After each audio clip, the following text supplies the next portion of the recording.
you look at me now, I'm back to being who God wanted me to be as a man. And it doesn't really matter what I got between my legs because no one's going to see it anyway. And I've been reading my Bible every day, and all I could hear was God saying, well, you really need to go back to being who I made you. And your story is great, but just don't do it as a girl because you're not a girl. And I know that.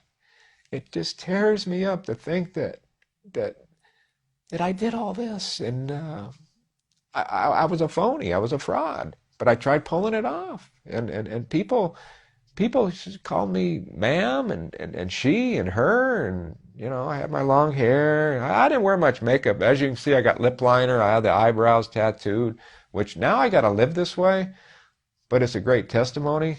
And I just want to try to help someone else before they make the same mistake I did. Everybody I told I was getting a sex change and blah blah blah, they all said, "Oh, if that's what you think is right, then go ahead and do it." You know, if you feel good about it, you know, if that's what you want, go do it. And how can that happen when you're supposed to be accountable for your brothers and sisters and help them out, according to what I read? And they didn't do it. They did not do it. And to this day, they thought I was going to be a disgrace to them. That's why they didn't do anything. They just told me there's the door. I said, okay, you know. But I always thought I needed to be important. And that's another reason, all the tattoos and the piercings, I thought, oh, I'm going to be somebody someday. I want to be famous, you know. But now, I do want to be famous. But I want to be famous for God. And I want to take everybody down the path that needs help. Please listen to this, because without the Lord, you'll have nothing. You'll have nothing. You know, He's the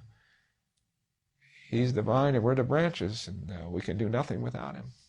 But the whole thing is why most people will not go to any of these things, because it's all about the embarrassment.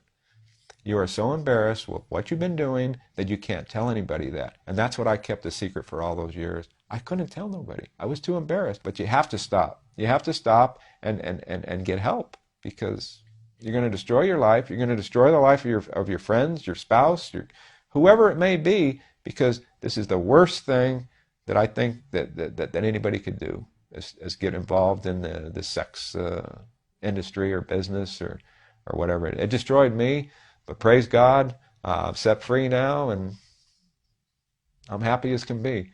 I am so happy, it's overjoyed, you know, because my life now is like over the top. I have nothing, but I have everything, if that makes sense. I have Jesus.